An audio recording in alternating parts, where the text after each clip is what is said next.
Clarice Lispector dizia que escrevia para ficar livre de si mesma. Também falava que escolher a própria máscara é o primeiro gesto voluntário humano e solitário.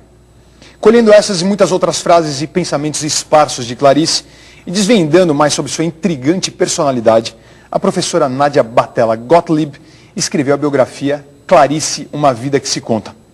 No livro, fica-se sabendo mais sobre os mistérios que envolveram a vida da escritora nascida na Rússia em data indefinida na década de 20 e que viveu em vários cantos do mundo, fixando-se depois no Rio de Janeiro, aonde morreu. Antes de mais nada, Nádia, seja bem-vinda ao nosso programa. Obrigada. Eu gostaria de saber se é uma data indefinida mesmo ou se supõe-se que tenha sido dia 10 de dezembro. Há várias datas documentadas a respeito do nascimento dela, mas eu acho que a mais provável, e a que consta no meu livro, é a de 10 de dezembro de 1920. Eu fico com essa. Por que essa dúvida a respeito da data? Dúvida porque ela mesma declarou haver nascido em vários anos. À medida que o tempo passava, ela ia fazendo as suas adaptações.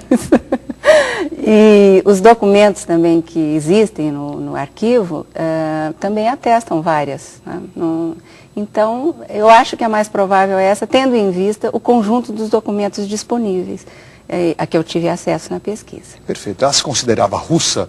Ou ela era mais brasileira, pelo fato de ter vindo com 2 meses? Ela veio muito cedo. Ela veio cedo. Ela dizia sempre que era brasileira. E pronto. Ela ainda fala assim numa entrevista, e pronto. Mas era russa, era ucraniana, era nordestina, depois carioca, depois mulher de diplomata que viajou pelo mundo todo. E depois, finalmente, instalou-se no Rio, onde ela faleceu. Há uma marca muito brasileira da Clarice, muito, acentuadamente brasileira. Ela soube compreender muitos problemas do Brasil, os do Nordeste, né? Sobretudo, e que aparecem em A Hora da Estrela, por exemplo.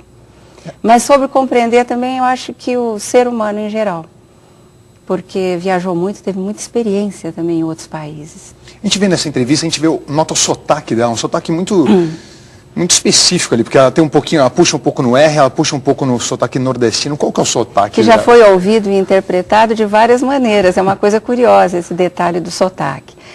Alguns achavam que era sotaque, né, de alguma língua estrangeira que ela poderia ter falado antes. Parecia. Mas era língua presa.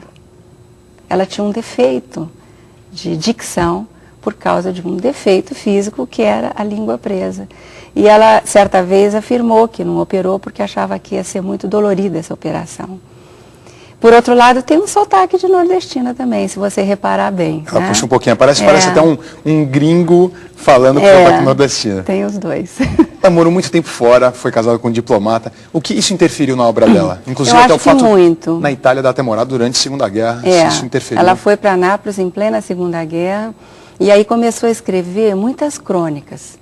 Além, naturalmente, da obra ficcional, que ela continuou a escrever lá, os romances, né? Depois do primeiro, Perto do Coração Selvagem, que ela editou antes de partir, em final de 1943. Ela viajou em 44.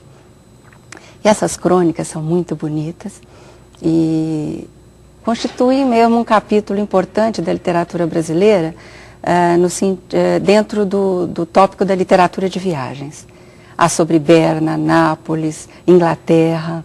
Sempre crônicas. Sempre crônicas. Perfeito. Nós continuaremos assistindo aqui a hora Clarice Lispector, daqui a pouquinho retorna então com Nádia Gottlieb, falar mais um pouquinho, tem sobre a produção literária dela, etc. Muita coisa importante. Por enquanto voltamos a Clarice, vai lá. Rilke, em seu Cartas a um Jovem Poeta, respondendo a uma das missivas, perguntava ao jovem que pretendia se tornar escritor: se você não pudesse mais escrever, você morreria? A mesma pergunta eu transfiro a você.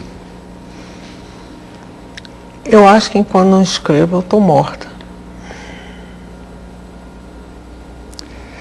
Esse período é muito duro, o período entre um trabalho e outro.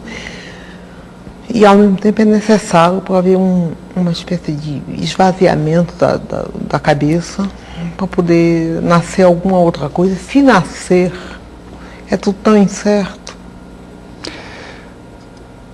Clarice, como é que você escreve seus trabalhos? Existe algum horário específico? Em geral é de manhã cedo, né? São as minhas horas preferidas, são as da manhã. Você acorda que horas? 4h30, 5 horas já acordo. Fico fumando, tomando café, sozinha, sem nenhuma interferência. Quando eu estou escrevendo alguma coisa, eu anoto a qualquer hora do dia ou da noite, coisas que me vêm. O que se chama inspiração, né? Agora, quando eu estou no ato de concatenar as inspirações, aí eu sou obrigada a trabalhar diariamente. Você se considera uma escritora popular? Não. Por qual razão? Bom, me chamam até de hermética, como é que posso ser popular sendo hermética? E como você vê essa observação que nós colocamos entre aspas, hermética? Eu me compreendo. De modo que eu não sou hermética para mim. Bom, tem um conto meu que eu não compreendo muito bem. Que conto? O Ovo e a Galinha. Entre os seus diversos trabalhos, sempre existe, isso é natural, um filho predileto. Qual é aquele que você vê com maior carinho até hoje?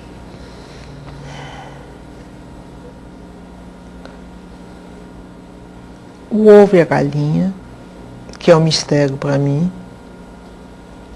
Uma coisa que eu escrevi sobre um bandido, sobre um criminoso chamado Mineirinho, que morreu com 13 balas, quando uma só bastava, e que era devoto de São Jorge e tinha uma namorada, que me deu uma revolta enorme.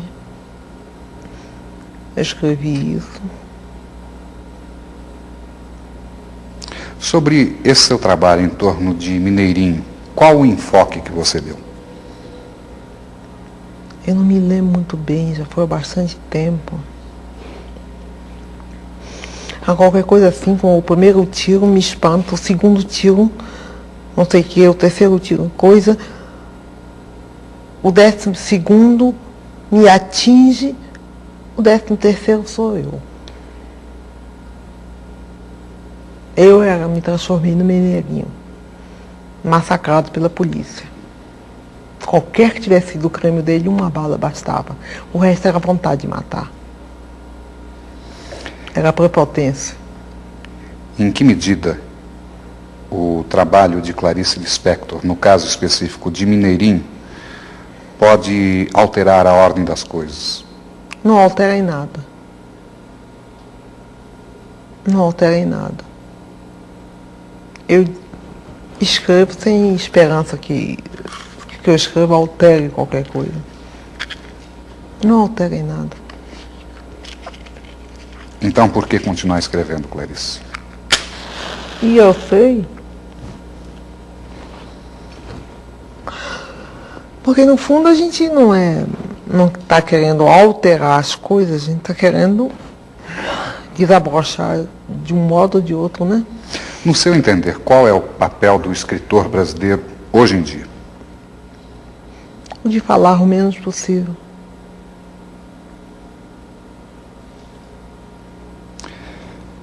Você tem mantido contato com outros escritores brasileiros? Eventualmente. E mesmo, acredito, latino-americanos. Latino-americano. Quais aqueles que você acredita serem os mais significativos desse tempo atual? Eu prefiro não citar nomes porque eu vou esquecer alguns, vai ofender, vai ferir, assim eu não cito ninguém. Mas aquele que a toque mais de perto, que lhe diga mais intensamente. Não falar nada. Estamos voltando.